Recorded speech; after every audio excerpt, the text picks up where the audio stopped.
Hello, hello. Back with week 3 of our New Year, New You challenge.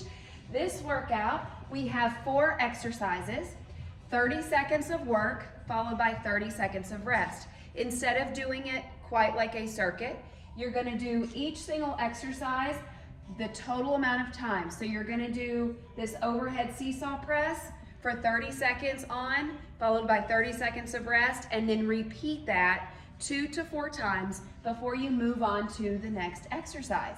So again, all of these, minus the overhead seesaw press where you may need some extra weight, can all be done with body weight. And then of course you can add resistance bands, kettlebells, dumbbells, cans, jugs of water, kids, all sorts of things. Even ankle weights or wrist weights, anything like that to add some extra resistance. So let me show you the moves and then you can get to it. All right, so we're gonna start with your overhead seesaw press.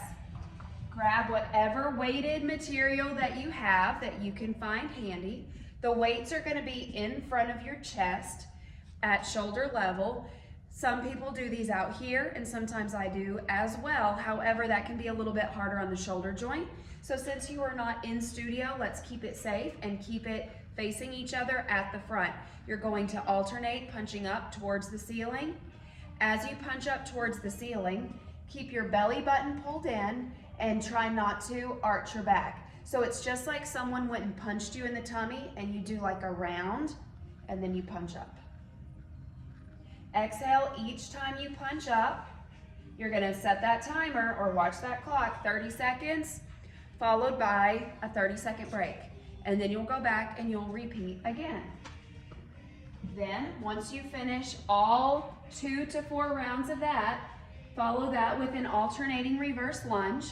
With your reverse lunge, feet start hip width apart. That's going to make sure that your stance is not too narrow, because if it's too narrow when you go to step back, then you might lose your balance. The wider the base, the more stable you are. So from the side, feet start out hip width apart. And then whichever leg you want to start with, it doesn't matter. We're going to do one side only.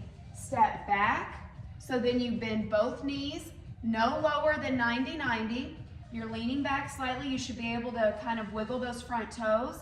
And then when you come up, squeeze the standing leg, squeeze your rear end there. Squeeze that butt cheek. Step back and squeeze. Step back and squeeze. So you will stay on this one side for 30 seconds. And then you're gonna take that 30-second break. After that 30-second break, switch legs.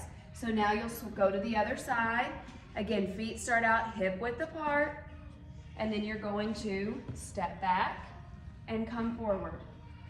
Step back, squeezing with your bottom as you stand of that standing leg.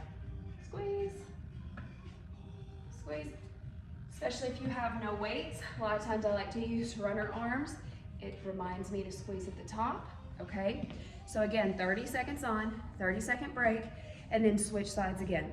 So each side you will get a dedicated full 2 rounds if you do the full 4 rounds of the reverse lunges. Then you're gonna come down to the mat. You probably remember us doing the bird dog, which is opposite hand, opposite leg. Now we're gonna add in that crunch.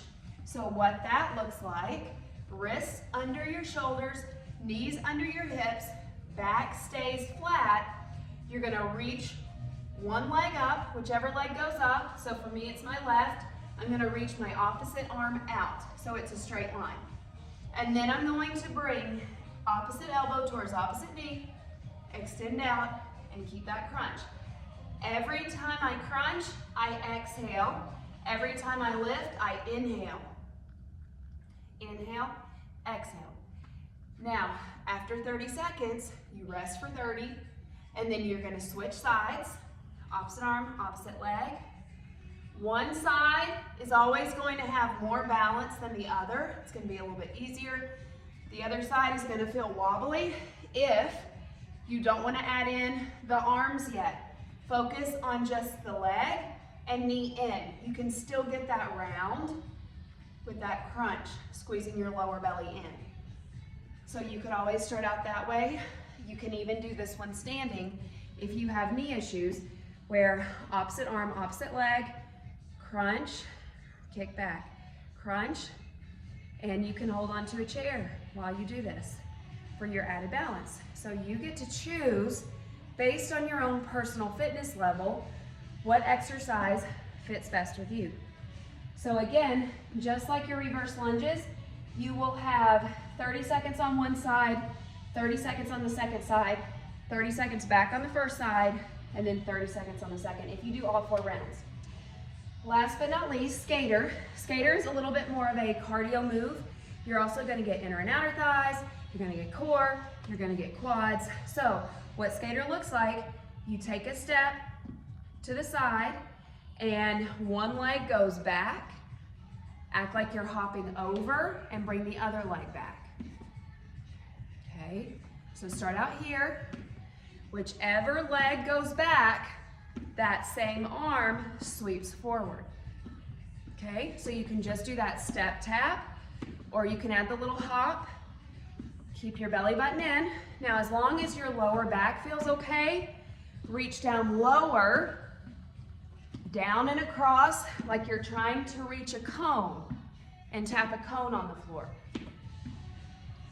But only go down that low if it doesn't bother your lower back.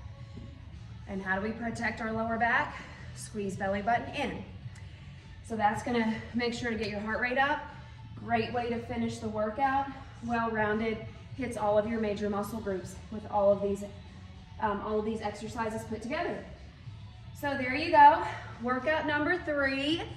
Let me know how you're doing. Make sure to post, comment, ask me questions, ask me for modifications. I am here for you, and I will see you very soon. Bye.